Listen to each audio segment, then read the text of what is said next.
part of your work is working with arguably one of the biggest names in television history, David Attenborough. To be as close and as in touch with nature as you are is something that many of us will never experience, unfortunately. And I realized these penguins had never seen humans before. And they were so curious, they started eyeballing us and then orbiting around us. There was dozens and dozens and dozens of these big, beautiful black and white spaceships with a lovely little yellow-orange eye marking. And they're just gliding around us. And you felt like you were in a snow dome, you know, those little snow domes that you shake and all the snowflakes spin around you.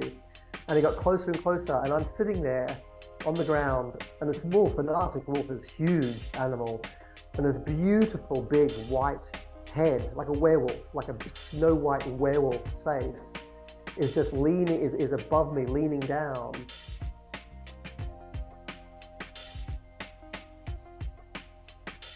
G'day, welcome back to another episode of A Lot to Talk About. It is your boy, the captain of the ship, the man in charge, Bradley J. Driver. Of course, call me Brad. And as always, very excited to be sitting behind the mic. But I've been looking forward to today's chat for a long time. We have a guest who would usually stand behind the camera. Sometimes he's out sharing his stories. Sometimes you'll see his face. But for so long, this man has produced film and TV that we know and love without knowing that he's a big part of the reason it's on air. Now, we're talking about some of the biggest nature and wildlife shows in history with tens of millions of views, probably hundreds of millions of views up until this point. Ladies and gentlemen, from your home, your car, or wherever you are, give a very warm welcome to the one, the only, Mr. Chadden Hunter. How are you, mate? Thank you, Bradley. What an intro.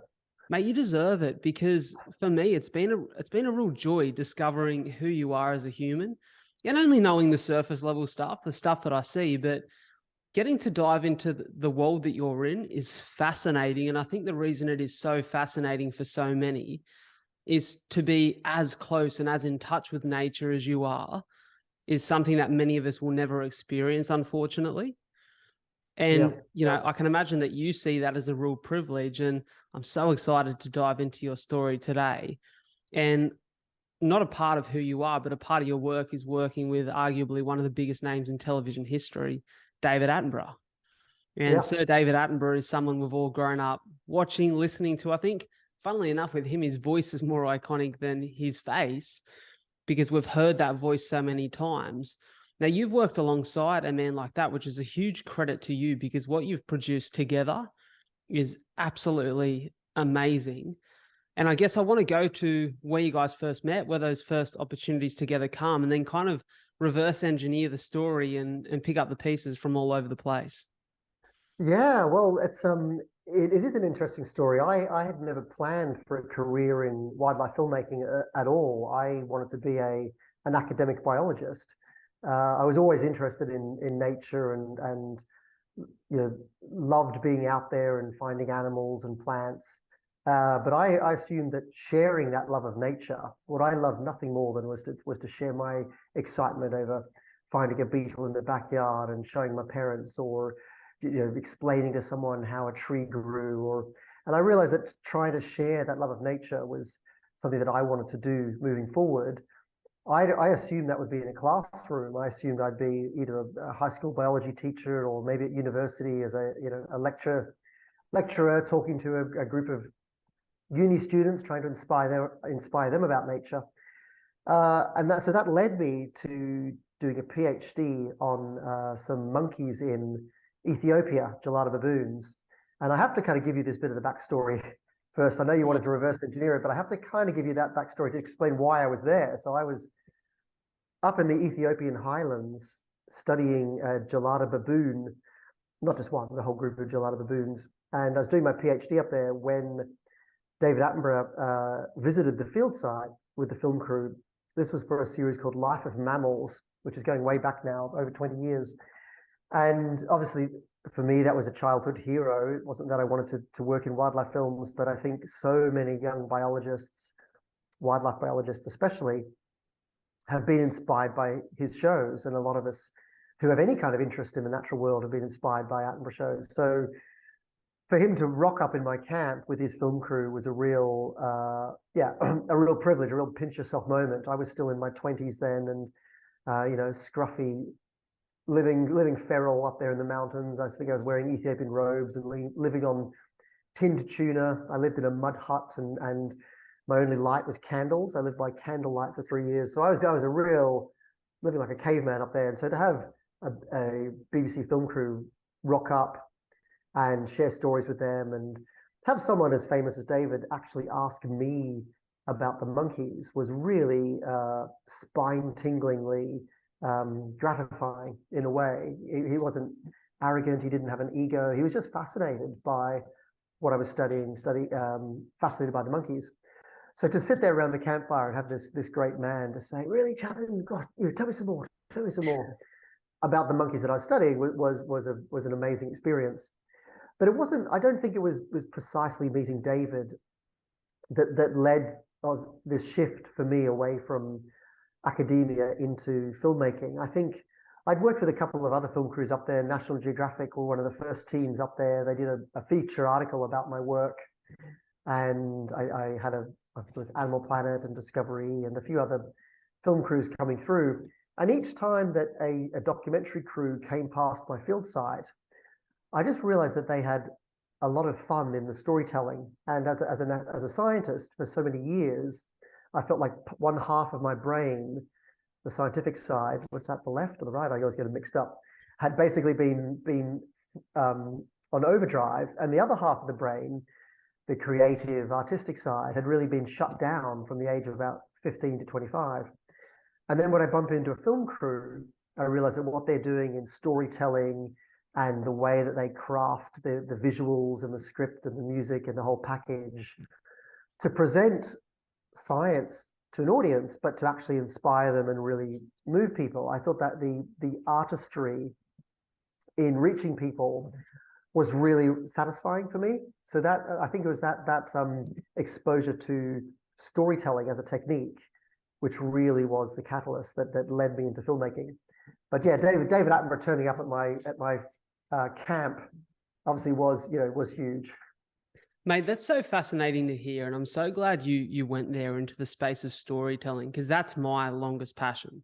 And probably very similar to you, I think at the age of about 16 when I left school, I guess the freedom to tell story, the structure and the gift that you're given through your schooling years of these exercises and tasks that require you to tell stories kind of left me in many ways. And I was still a passionate storyteller in my life and with my people, but I kind of went away from story and lost the connection with sharing it. I understood stories, I listened to, watched story, but I lost my personal connection with it. And it wasn't until I left my corporate career and dived into this and dived into speaking and really sharing my story with others that I got a sense of the fact that this was the longest passion I'd known and felt. And I started to look at how I could use that passion to then serve others, to enrich the lives of others. And, essentially that's that purpose word, right? And, as I think of that and mention that there, it makes me question and wonder what you would see as your own purpose and how that comes into the work that you do now and the life that you're leading. Yeah. I mean, it's really interesting. You have come across story as well. I think, as I said earlier, like ever since I was a kid, I had this really deep love and appreciation for nature. And I remember a moment when I was a little kid where we'd go out and collect insects in the garden, whether it was worms or butterflies or things. And we had a pin board at home in our kitchen where my sister and I and my mother would pin the insects and things we found. I remember sitting there over breakfast one morning watching this grub still wriggling under the pin, and I was so upset by it. I remember the feeling of absolute heartbreak that we brought this caterpillar in, that we had killed it, and we had pets all our lives, but I think that for me, I had always had a slightly deeper empathy for creatures and animals, and I probably wouldn't have had as much empathy for my sister at the time and that one little bug, but I begged my mother to take it back outside, and I'm sure it didn't live, but we pretended that we took it down to a tree in the park, and a month later, we saw a cocoon, and my mother pretended, oh, that's probably the caterpillar that you released. But that's I think from a young age, that love of animals and wild things and wild places, the ability to see it potentially harmed or at danger, I think for me was a real motivator. And so I think I always assumed that being able to teach people about it as a biology teacher was the way forward, was the way that I would reach more people and affect more change. And growing up in the 70s, of course, I had no idea of the importance of that.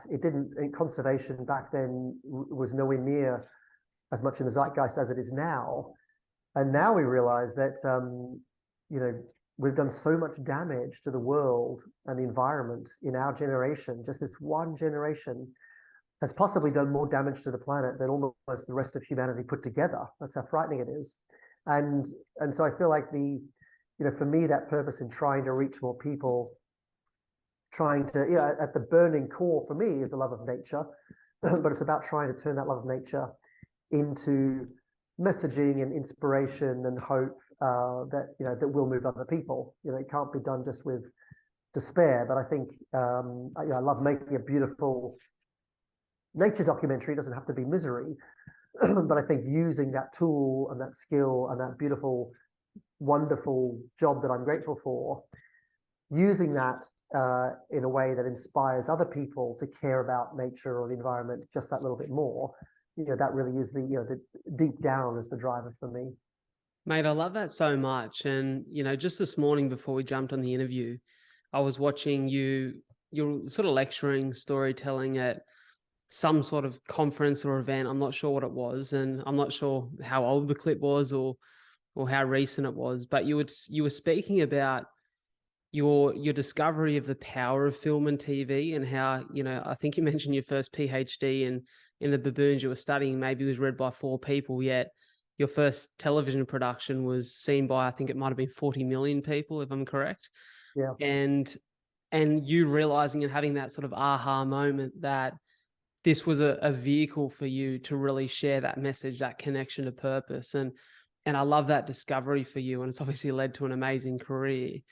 I wonder, as you've gone on and you spoke about this lack there of representation of sort of the damage that we're doing to our natural world and the lack of conservation content within a lot of the TV of past, and then this new direction that you guys have taken in your work, where what you share now is about the marvel of the natural world whilst, bleeding that message in about what we need to do to conserve it. I wonder, as you go and as you deliver this message and people see it, hear it, read it, start to understand it, what do you think is the roadblock for people, around getting behind it? Because it quite often feels for people that change is outside of their own control. Do you get a sense of that when you share this stuff? Yeah, absolutely. I think that's one of the big issues at the heart of environmentalism is it feels like it is beyond us and the control is beyond us. And I think for a long time there was this concept of the onus being on the individual, and it's something that has kind of come from I don't want to get too political, but a kind of a neoliberal era, and especially originating from America. But this onus on the individual has some amazing benefits to it, empowering people, but it's also put this very useful pressure that things like corporations and state governments can get away with not cleaning up their own act, because there's so many people who are paranoid about, I've got to do something locally. This catchphrase, think globally, act locally, I think has been a really dangerous catchphrase, because so many people get obsessed with recycling at home or doing these little things about shopping practices. And you're right to do it. It's just that I sometimes do an exercise with a classroom or even an audience where I talk about how many minutes or hours a year we might spend recycling at home, and we try and calculate, okay, well, how many times do you wash the plastic or fold the newspaper or put stuff in the recycling bin out the front, and calculate that amount of hours that we might put into the year, when a lot of us know that a lot of it isn't really recycled that well anyway. And then I say, okay, well, so how many minutes did anyone spend writing to their local MP? Or how many minutes did anyone spend on social media, tagging a corporation and asking them to change their behavior? And people look around a little bit kind of blank-faced, and a lot of people have just never done it in their lives. And I think it's about trying to find ways that people can do things that are more empowering, and they are out there. But I think for a long time there's been this, as I said, this pressure on us at home, and a lot of that, I think I don't want to get too dark about it or point the finger, but a lot of corporations are very happy that people are obsessed with folding up the newspaper at home versus taking them on. The whole, the phrase carbon footprint was actually invented by I'm not going to name the company, but by a big fossil fuel energy company as part of a marketing campaign where they were trying to put more focus and emphasis on individuals. So this whole "what's your carbon footprint" question became a very personalized thing, and yet we weren't pointing the finger at the fossil fuel companies that came up with the phrase. And I think that social media is a very good example. It's one of the most powerful tools that the public have out there.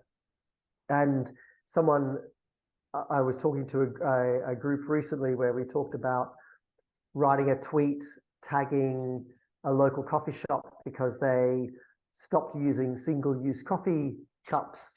And I tweeted this coffee shop and I just said, "Oh, thanks guys, for stopping to use single-use coffee cups. I know you'll lose some business, but good on you." And someone in the audience was saying, "Yeah, but I've only got 5 followers. It's not going to make any impact." But the whole point about social media and the way you can tag people and corporations is that if you say something nice about them and their ecological behavior, then they forward it to all of their customers, and it could go to 5,000 or 50,000. And that's the amazing power of social media, is that potential to go viral. So I always suggest to people that, don't get nasty, don't wave the finger too hard. Not that they don't deserve it, but it's just that it's generally negativity generally isn't the better way to change people's behavior versus something that's positive. Humans are, after all, a very optimistic species. So you've got to find ways that are, I guess it's more carrot and less stick, if you like. But I think trying to say nice things about companies that are doing better practice, whether it's reducing their use of plastic or whether it's heading towards renewables, a lot of mainstream retail are trying to head in that direction. If you give them a bit more support on social media and they send those messages viral, it really is that kind of that imaging around corporations.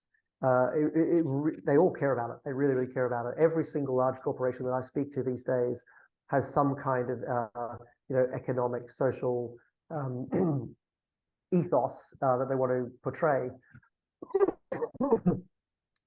And so all of this kind of talk about how to interact with corporations, I should have started with saying that the real power lies with corporate behavior and government behavior to some extent. And so instead of individuals feeling helpless at home, I think if you can somehow get that conversation out to those powers, corporate and political, whether it's through a school petition, whether it's through one social media post, it doesn't have to be much, but if we were all just making one social media post about a local corporation and their eco behavior or lack thereof, we would see massive changes in the behavior that did affect the world.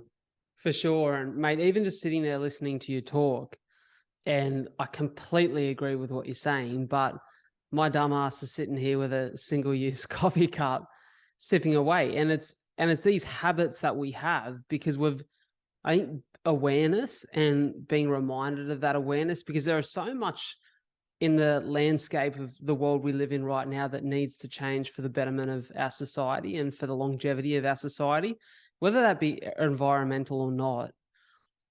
However, there's so much to process that individually we feel that overwhelm. And I think one of the best things is, we spoke about change on a big corporate level, change on a larger scale.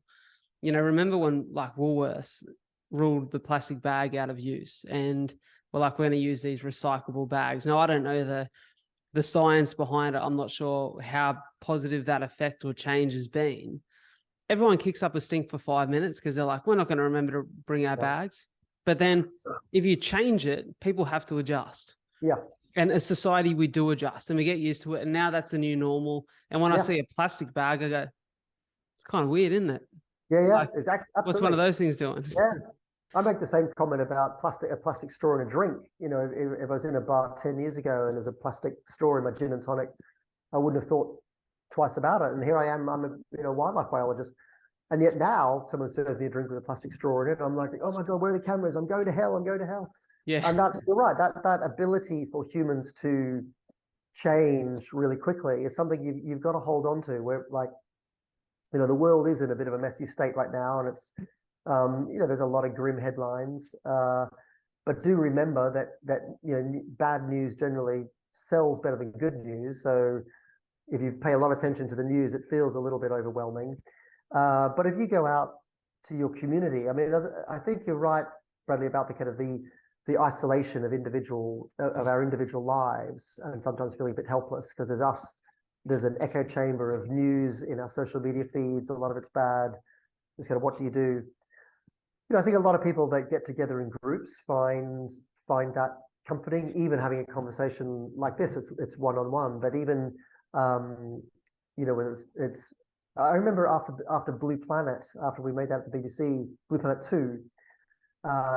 In the UK, the number of beach cleaning community groups skyrocketed. They had thousands and thousands of people going out to collect rubbish on the beach. And at the time, I remember thinking, well, okay, guys, you know, you'll clean up one day and all of that plastic will just wash across from China in a week's time anyway. But it wasn't so much the actual physical data of the exact number of grams of plastic they were picking up. It was the symbolism of getting together. It was the empowerment they felt about realizing there were other people in their community that cared. And I think that was something that was massively empowering. We've gone through decades of this, oh, you're all individuals, you know, you've got to do it individually. And all of a sudden we had just one TV show that inspired people to get together on a beach with strangers, 30, 40, 50 people, and all realize that, wow, we're all doing this together. And so I think it's yeah, sometimes, you know, those kind of grassroots movements have to come from the grassroots, the community, people who aren't experts, who don't really have particular skills, but are just, you know, just fed up and want to go and change something. I mean, you know, plastics is one thing. I think our kind of acceptance that you know, we're trying to use less single-use plastics across the board is now ingrained. I think things like fossil fuels is another one where, you know, for a long time, we might have had a debate about whether our kids or grandkids will be using fossil fuel cars. But right now, you could go into any petrol oil company on the planet and look the CEO in the eye, and they would not deny that their grandkids will not be driving fossil fuel cars. Every single fossil fuel company around the planet accepts that we are heading away from fossil fuels. Eventually, it's a bit of a 2 steps forward, 1 step back process at the moment. But that acceptance has happened within about a decade. And so you have to hold on to some of those hopeful stories. There's a lot of grim things out there: overfishing, habitat destruction, climate change that we're battling with. But humans, when we do put our minds together and we do kind of make that fillip in the head, I mean, as you said, Brad, like the kind of acceptance that we don't really get tons and tons of plastic bags at the supermarket anymore is a perfect example. Like, now we kind of can't even remember that era. So those moments do come along. Humans as a species, it's very hard because as a great ape, we have this kind of slight short-term mentality about looking after our family, our meal, our resources, this little scramble that, if I can just get ahead, then everything will be okay.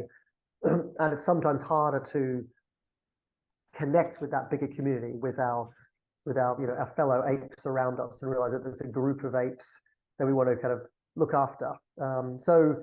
Yeah, but as I said, it's through hopeful stories and through connecting with other humans that we realize that we do have more empowerment to change things for the better. Yeah, beautifully said. I want to dive into just some of the stories and moments within your quest, your journey, that excite and thrill you.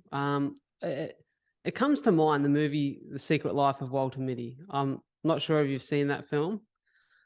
However, great film. There's a moment from the film that I love where he's actually sitting, I believe it's in the snowfields, and there's something, I think it's like a snow leopard or something like that in the movie. I can't quite remember the animal, but he's got the camera out and he's sitting next to this photographer, and the photographer just drops the camera and says, some moments you need to just watch and be present and be in the moment. And He'd be fired. what was that? Sorry? He'd be fired. Yeah, he'd be fired for sure. And David wouldn't put up with that, surely. Exactly, yeah. And I think about that moment. I think, do you ever get a chance to put the camera down, or is the camera always on? And how do you separate being in work mode from being present and enjoying that experience for you? Yeah, yeah. I'm really glad you asked that. It's a really wonderful question. Because I mean, I'm not a cameraman, camera operator by profession. I'm a director, producer. So the camera is a bit of a hobby for me, but I do love taking stills. And so I'm always taking photos of whether it's the family or whether it's holidays or trips. And it drives my wife nuts sometimes. And I remember us, we were trekking in Sumatra, my wife and I, before our kids, and we were trekking to try and find orangutans, wild orangutans. And it was the most amazing adventure. You know, we're sleeping in the rainforest with guides and wandering around. We found this mother and baby orangutan, absolutely beautiful. I mean, the brightness of the orange of their fur is startling when you see them for the first time in the wild.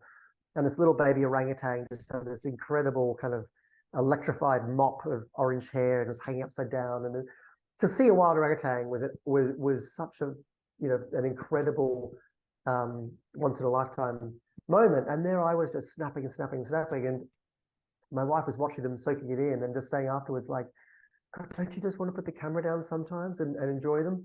And I think for me, I do get the exact same enjoyment, but in somehow using that prism of the camera as a way of soaking it up, I'm enjoying it in the same way. You know, for me, kind of getting those photos and getting that angle and seeing the baby's face. And sometimes I find that wildlife film crews and wildlife photographers actually often see things to a granular level that a lot of people aren't seeing it. I mean, I've been out there with a lot of wildlife biologists in the field, and at the end of the day, we'll say, God, did you see how the meerkats did that weird scratching thing where they kind of lean to the one beside them type thing? And the scientists will be like, what are you talking about? I haven't seen that. And in some senses, the scrutiny that you're paying to the natural world as a filmmaker, the attention that you're paying to working out when that snow leopard's head is going to appear around the rock, or working out whether that is the feces of a polar bear, or whether you can actually smell the zebra coming. There is actually, I would argue, a slightly heightened awareness about nature because of that job. And I think that's part of the buzz that wildlife filmmakers get. It's a little bit like, sometimes it almost feels like the buzz that a hunter would get, an assassin, someone that is lining out, like you spend your entire day trying to outwit the animals, trying to make them unaware of your presence, trying to get as close as you can to get that shot off. Now, there are people out there, a big game hunter who might pull the trigger and kill something. But of course, for us, it's pulling the trigger and capturing an image that we can then share with the world. So I feel like, yeah, there are days when I kind of, you know, one of the most beautiful spiritual things that I ever get to do in my life is go for a bushwalk on my own. I don't get to do it much these days. We've got 3 kids, but that being able to walk in nature, even on a track somewhere in the bush on your own, for me, is about the closest I get to a spiritual experience. And you know, I don't take a camera, but I just love going for a bushwalk. But the actual job of wildlife filmmaking has a real heightened buzz to it, because you're trying to get under the skin of nature to another level. I mean, to try and track a snow leopard and find a snow leopard in the Himalayas, you know, is a phenomenally exciting and satisfying experience. And sure, I could join a tour group and go and a tour guide finds the snow leopard, points to it, and I can admire it and not pull my camera out. But you see what I mean? It's like pulling the camera out isn't exactly the thing that's getting in the way of me enjoying nature. It's more the kind of the Buddhist-like attention to the moment that you pay. You know, it's interesting you say that, because I probably would say I didn't expect that response. But what I think is beautiful about your response is it makes me think about passion and why it's so important that people pursue things in life that they're incredibly passionate about. Because when work is your passion, well, then you're present in it. There's no need or desire to escape. I think for most people, pulling out the camera or the phone is a form of potentially capturing that moment to then post it for validation. For you, it's a pure passion of experiencing that moment in its fullest and capturing that image for your own enjoyment, for your own pleasure. And then, you're in a great job where the rest of the world gets to enjoy it too. And whether that be, the way that you direct an image, the way that you direct a moment on set in the natural world, that speaks to the power of purpose. I love that so much, and the power of that passion. There's a question that comes to mind. Like I said, this world that you live in is so outside of my level of understanding. I live in an apartment block, I've got a beautiful park across me, and I've got an amazing little Jack Russell puppy. And, I love nature, but I don't live in it the way that you live in it. And I remember listening to arguably one of my favorite episodes of a podcast ever, a guy named Boyd Vardy. I'm not sure if you've heard of Boyd, lion tracker in South Africa, tracks lions for conservation and for safari tours. And he was speaking about, firstly, learning to track via a traditional tracker who was a part of one of the tribes there in South Africa. And he spoke about the thing he loved most about nature was its intention is always honest. When a leopard or a lion or a hippo is charging at you, you know its intention. When it is peacefully sitting, enjoying the moment, and you're at a distance, you understand its intention. It's so honest. And he said human beings don't quite have the same honest intentions that nature do. I wonder, with all the time you spent in the natural world, what have you learned from nature and what have you learned from wildlife that you've taken on as lessons as a human being in the way that you live your life and the way that you go about your day? Oh, wow. That is a tricky one.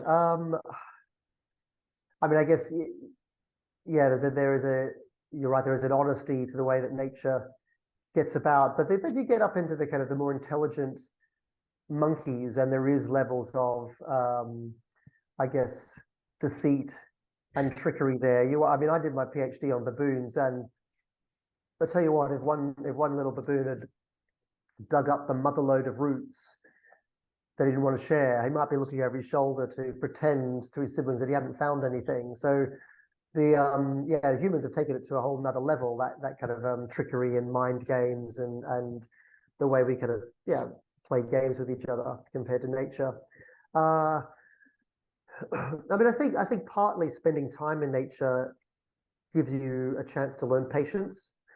It certainly allows you to become comfortable in your own company, and I think certainly in terms of seeing things in the bigger picture, that's something that I think all through life we're faced with day-to-day frustrations, and I think it's an old adage of not sweating the small stuff, and I think that there's lots of different people that try to teach that lesson in a lot of different ways, whether it's from a yoga class to a schoolroom or something. But I think for me, getting out in nature or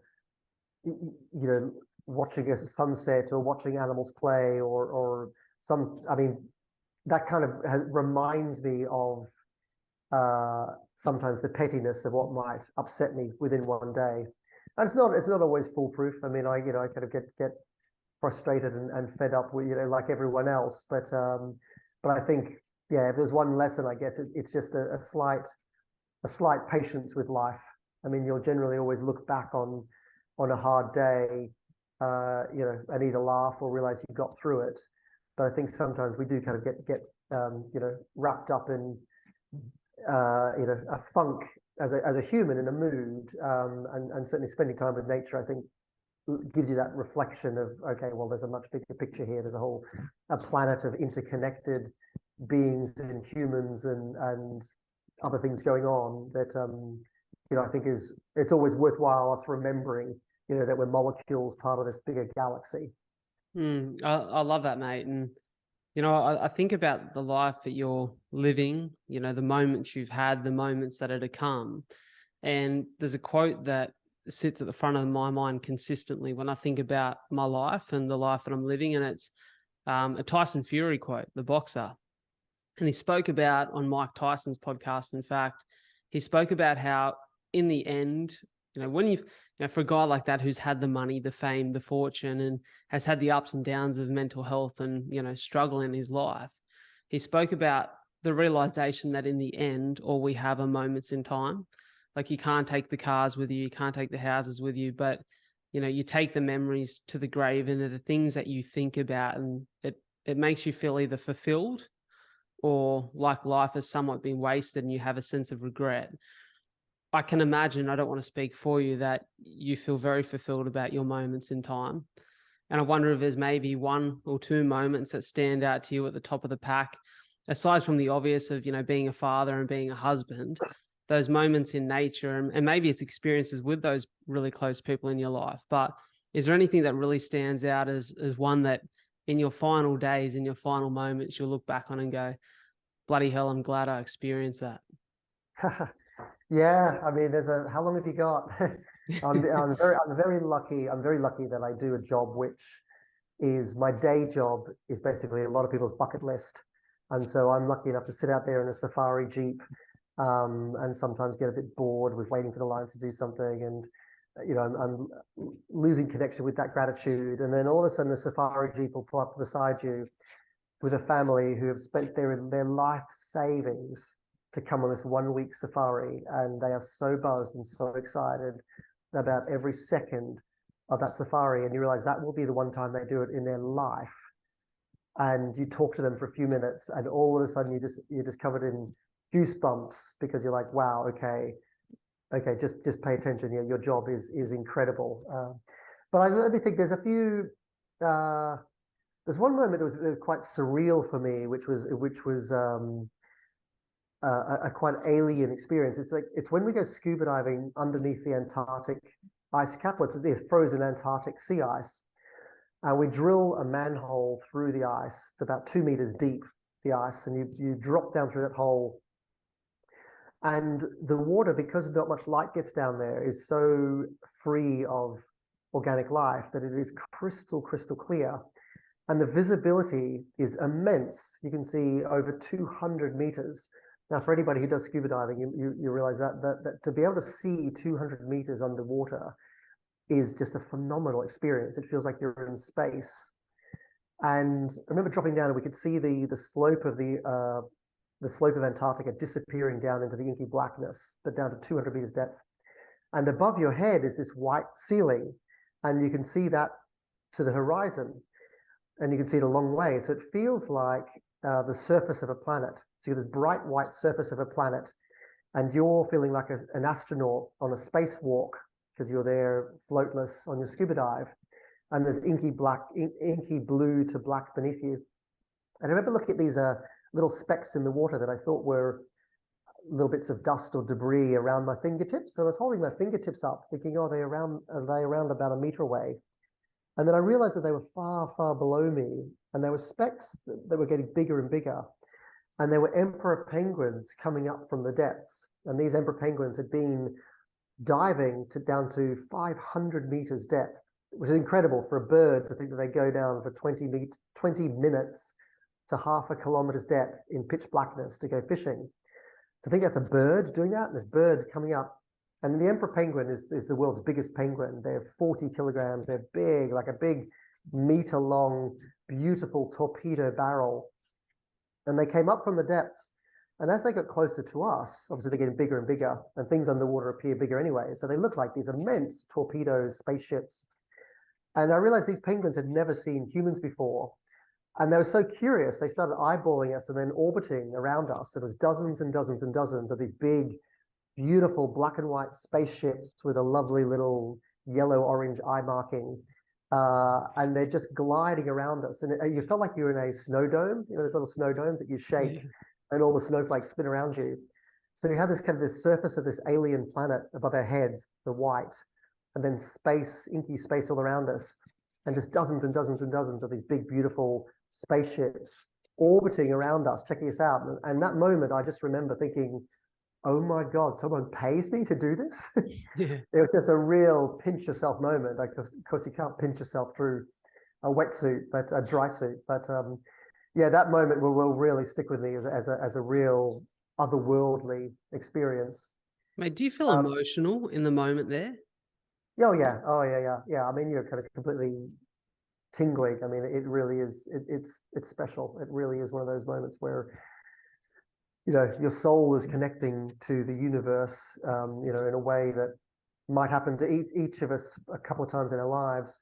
Mate, that just hearing that makes me smile. Like, Yeah. what a story. There's another moment that I haven't thought about for a while, but it was actually up in the Arctic this time, and I was out wandering on the tundra on my own, middle of nowhere. It's flat as a pancake to the horizon. And I remember seeing an Arctic wolf on the horizon, and they're snow white, so really stand out, bright white. And through the binoculars, I saw it sniffing the air and lining up at me, and it just started trotting and trotting. This might be about 5 kilometers away, and it's trotting directly at me. And I know it smelt me, and so I'm like, wow, okay. So I'm like, okay, stay calm. As a biologist, I know that wolves won't hurt you. Wolves don't hurt people. That's in the fairy tales. It's a naive wolf, means it's never seen humans. It will not hurt you. It's just curious. And it didn't matter how much I knew this about wolf behavior, your heart is still pounding. And I walked a little bit, and there's nowhere to walk to. I was on my own. There's nothing there. And this wolf was just was kind of running towards me. There's snow geese flying out of the way, and it was running, and I watched it through binoculars, 2 kilometers, 1 kilometer. And it came up over this little rise, and I eventually sat down with my back against a rock, thinking, and my heart is just like pounding. And I'm thinking, okay, it's not going to do anything. It's not going to do anything. And I pulled my phone or a little point and shoot camera out of my pocket and held it against my chest to just hit record. And I just want this wolf kind of walk closer and closer. And as it got closer to me, it started zigzagging to catch my scent. Like it would look at me, it would go one way, sniff, kind of do a zigzag, zigzag. And it got closer and closer. And I'm sitting there on the ground. And this wolf, an Arctic wolf, is a huge animal. And this beautiful big white head, like a werewolf, like a snow white werewolf's face, is just is above me, leaning down. And it's just kind of looking at me, having no idea what I was. It had never seen a human. It's out there trying to hunt geese or something, and it sniffed my boots and just looked at me and then kind of just trotted off across the horizon. Wow. And as an encounter, it was just staggering. And I knew that a wolf would never harm me, but the visceral, instinctual feeling that's hardwired as a human that wow, am I in danger? I still had to overcome that with my knowledge. But For sure. Do you still have that footage? I'm not sure I own it. That's the problem. Okay. Yeah. As a BBC employee, it's probably somewhere in the making ofs of Frozen Planet 1 or something. But Mate, if you ever come across it, flick me a link to that, because incredible. I think I've probably got a still image or something that I can share of the wolf. Yeah, mate, amazing.